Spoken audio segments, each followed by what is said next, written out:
मुअज़्ज़ज़ सामियात, अल्लाह उसके रसूलुल्लाह सल्लल्लाहु अलैहि वसल्लम पर ईमान लाने के बाद, तौहीद और रिसालत की गवाही देने के बाद सबसे पहला और सबसे बड़ा फ़र्ज़ इस्लाम में नमाज है। नमाज अल्लाह की ख़ास इबादत है जो दिन में 5 मरतबा फ़र्ज़ की गई है। कुरान शरीफ की 50 आयतों में और रसूलुल्लाह सल्लल्लाहु अलैहि वसल्लम की सैकड़ों हदीसों में नमाज की बड़ी सख्त ताक़ीद फरमाई गई है और इसको दीन का सतून और दीन की बुनियाद भी कहा गया है। हज़रत अब्दुल्लाह बिन उमर रज़ियल्लाहु अन्हु फरमाते हैं कि नबी करीम सल्लल्लाहु अलैहि वसल्लम ने इरशाद फरमाया, इस्लाम की बुनियाद 5 सतूनों पर है। सबसे अव्वल ला इलाहा इल्लल्लाह मुहम्मद रसूलुल्लाह की गवाही देना, यानी इस बात का इक़रार करना कि अल्लाह के सिवा कोई माबूद नहीं और मोहम्मद सल्लल्लाहु अलैहि वसल्लम इसके बंदे और रसूल हैं।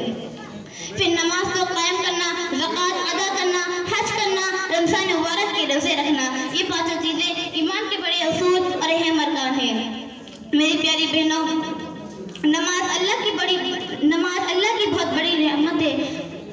इससे हर परेशानी के वक्त उधर मुतवज्जह होना गोया अल्लाह की रहमत की तरफ मुतवज्जह होना है, और जब रहमत इलाही नासिर और मददगार हो तो फिर क्या मजाल है कि कोई परेशानी बाकी रह जाए।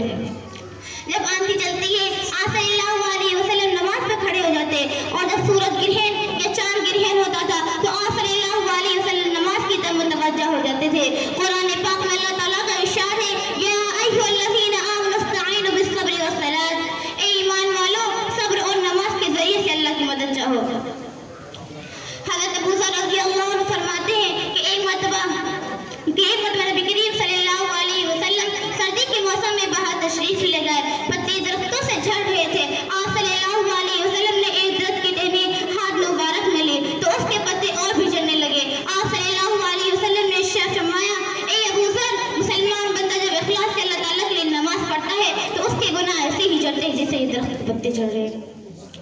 पढ़े नमाज पंजगाना, ना कर कोई बहाना, पढ़े नमाज पंजगाना, ना कर कोई बहाना, इसमें है तेरी जन्नत वरना दोज़ख तेरा ठिकाना।